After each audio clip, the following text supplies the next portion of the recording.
Hello everyone, welcome to today's weekly tips on self-discovery. I am Nelly Kwasunwi and I'm really pleased to have you here today. So today we'll be talking about self-doubt, and what we'll be covering is what is self-doubt, how self-doubt can impact on you, where does it come from, and the last will be overcoming self-doubt. What is self-doubt? Self-doubt is when a person lacks confidence in their own abilities. They doubt themselves if they are able to achieve something or to complete a task. They just feel that they cannot do that. Self-doubt acts in two ways. The first way is it's a good thing because it acts as a motivation for you to take action. Imagine if you are faced with a new challenge, you start thinking, oh, will I be able to achieve that task? Will I be able to do it? So because it is new, you start doubting, but it doesn't mean that you will not be able to do it. You just start doubting because it is your first time to do that challenge or that activity. So because of that, you know you need to prepare for that activity, whatever new challenge you've got. So that's in a good way because it acts as a motivator. You want to find out more information, you want to get clarity on what you will be doing. You will spend more time to prepare and to gather enough information. So on one hand, that is the good side of self-doubt. However, the other side, the negative part of self-doubt is when it demotivates you.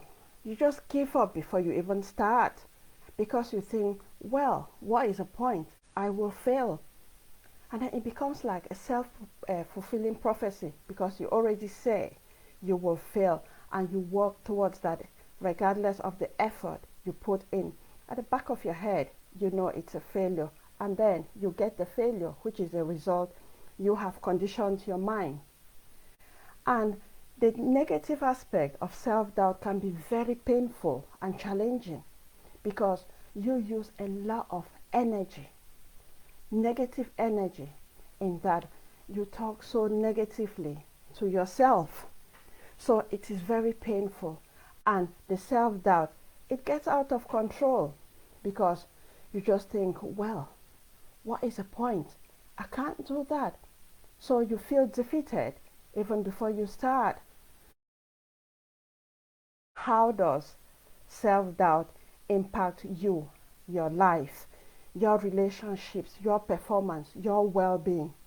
So the next one is self-sabotage.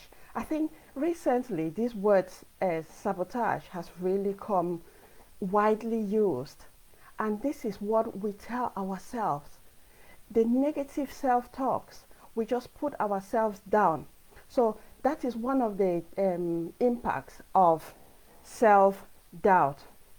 So we need to be very, very careful because those negative self-talks, they really bring a lot of doubt in our capabilities because we know we have a lot of potentials. But when we start doubting, we are just thinking, oh, we can't achieve that.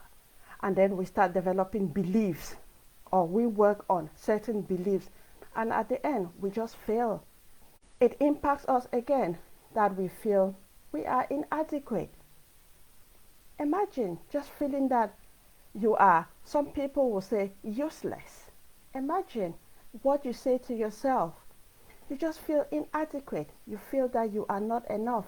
So you just keep beating up yourself because you feel that you are not worthy. The self-doubt increases, and actually it really impacts on your performance. It impacts on how you even see yourself. You will see yourself and then you feel that, oh, there's just no point. It also impacts you in that you are very indecisive. You struggle to make decisions because you start thinking, oh, if I make this decision, will I be right? If I'm not right, how would other people judge me? So It's just that cycle. It goes on and on and on. It impacts on your self-confidence and your self-esteem. It can even lead to depression and anxiety. It comes from negative past experiences, and it starts from a very young age. Imagine in your environment, if they put you down, if they are not supportive, they tell you, they just point out mostly the wrong things that you do. You start doubting yourself that, oh, if I do this, will I be wrong again? Will I not be wrong? And things like that. So at the end, you just start doubting everything that you do, even if you know that you can do it really well. But at the back of your head, you know that your family, because they are very, very significant in your life, that is what you've been hearing over and over and over. So you just believe that what they say about you is just true. And then you keep doubting yourself. It can also come from comparison.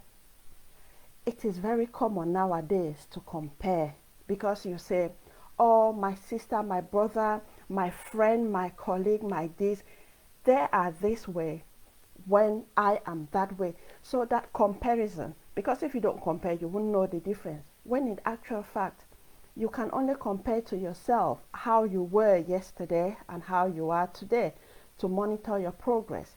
But if you start comparing with people, then you will just feel that you are deficient. Because like now in this modern day technology, you see people present something else on social media, and you think that, oh, they are living a glamorous life, and oh, me, I can't even, you see, you start saying that, oh, other people are achieving better than you are. But when in actual fact, you don't even know their real life behind the screens. But then, why do you compare? It is coming from a place of scarcity, because you feel that you are not enough. You feel that you are not good. So it is that belief. So the last one that contributes to this self-doubt is a lack of information. Like in the Bible, it says, my people perish because of lack of knowledge. Sometimes we say we are so busy and we don't have time to gather information. So because we lack that information, it really, really impacts on what you know. And then you find yourself in a situation where you don't even think that you can do probably a simple task, because you do not have that information. Overcoming self-doubt, challenge those negative voices in your head, which is a self-sabotage.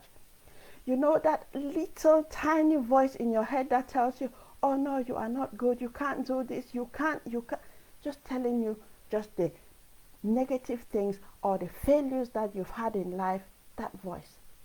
If you can try to calm yourself down so you can capture those negative thoughts when they start, then you will be able to overcome your self-doubt. When those negative self-talk start, gradually it becomes bigger and bigger and bigger. And by the time you realize it, it's like massive. You won't even know how it came about, because remember, the mind doesn't know right from wrong. The mind does not know reality from fake. And it is very, very creative. So if you take any information to the mind, it will create it, and it will create it really, really well. So if you take a negative information to your mind, it will create a very, very negative information, because it doesn't know the difference. Whereas if you take positive information, again, your mind will create massive, massive positive information. Know what information you are giving in your mind and capture those negative ones, so they don't take you journeys and journeys that you don't even want to be there. And then make yourself unfamiliar with the familiar things, and vice versa. As humans, we like to have certainty, because certainty gives us comfort.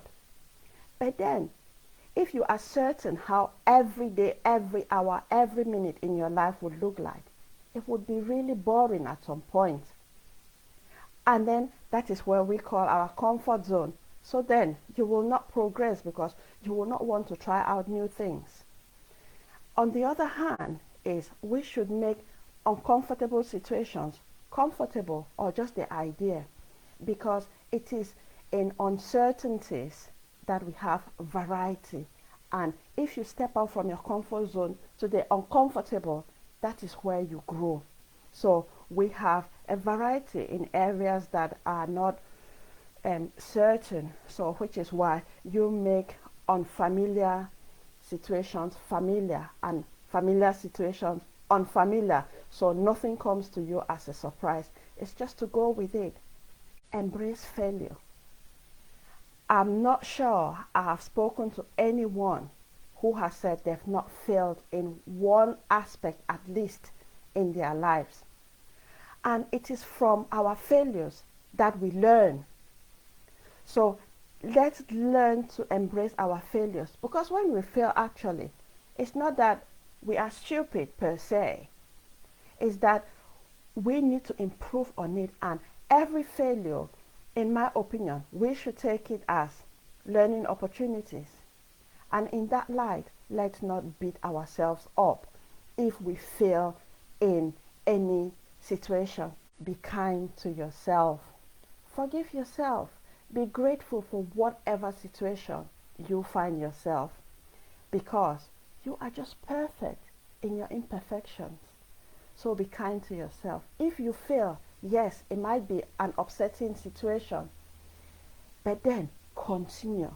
There's a quote or a sentence by Lisa Nichols, one of the motivational speakers. She says that when we fail forward, and that is the learning process. Stop comparing yourself with other people, because when you compare yourself, you will always find people who are far ahead of you, and you will think that you are a deficit. Don't compare yourself with other people. Instead, reflect and compare yourself how you were yesterday and how you are today. There's always a change. No matter how small that change is, you will notice a change, rather than comparing yourself with other people. Focus on your accomplishments and be proud of it, no matter how small. We are the ones who think that an accomplishment is small, but when we want to really evaluate it, it is big. So whatever accomplishment you get, be proud of it. Be proud of it. And then you will see that that self-doubt will really reduce, because you'll see that you have that potential, you have that capability, and you are able to achieve things. And then we've talked of learn from failures. And the last one I'll talk about is find inspirations from people that inspire you. It could be from a book, a novel, in your local community, in books, just anywhere. Just look for someone whose lifestyle is what you really like, and then look up to them as inspirations. About what self-doubt is, the impact of self-doubt, where it comes from, and overcoming self-doubt. So thank you very much, and I hope to see you again next week for another session. Have a good evening. Bye-bye.